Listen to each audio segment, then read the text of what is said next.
Hi friends, welcome to my channel. இப்போ பார்த்திங்கன்னா நமக்கு வந்து சில நேரம் வந்து ரொம்ப டயர்டாக இருக்கும், சமைக்க முடியாது, இருந்தாலும் சமைச்சு தான் ஆகணும், வேறு வழி இல்லைன்னு. அப்போ பார்த்திங்கன்னா சிம்பிளாகவும் இருக்கணும், நமக்கு வந்து வாய்க்கு ருசியாக டேஸ்ட்டாக சாப்பிட்ணுன்னு பார்த்திங்கன்னா இந்த ரெசிபியை ட்ரை பண்ணி பாருங்கள். இது பார்த்திங்கன்னா சிம்பிளான ரெசிபி தான். அது என்னென்னு பார்த்திங்கன்னா 1 பாட் ரசம் சாதம் தான் பார்க்க போகிறோம். வாங்க வீடியோக்குள்ளே போகலாம். ஃபஸ்ட்டு பார்த்திங்கன்னா ஒரு 2 டம்ளர் வந்து அரிசி எடுத்துக்கலாம். அப்புறம் ஒரு கையளவு பருப்பு சேர்த்துக்கலாம். இது ஆப்ஷனல் தான், உங்களுக்கு வேணா சேர்த்துங்க, இல்லைனா வேணான்னா விட்டுடலாம்.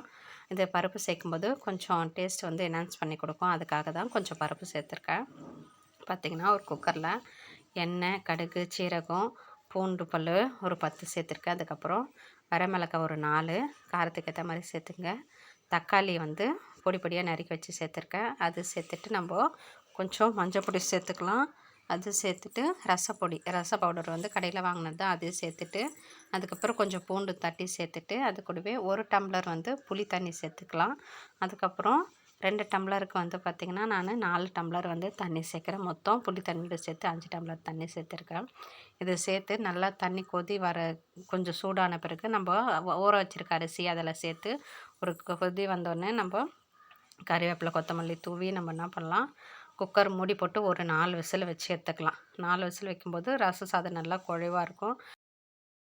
குக்கரை திறந்த உடனே பார்த்திங்கன்னா வாசனை கம கம கமன்னு தூக்குது. இதுக்கு பார்த்திங்கன்னா நம்ம வந்து என்ன சைட் டிஷ் வேணாலும் சாப்பிட்டுக்கலாம்.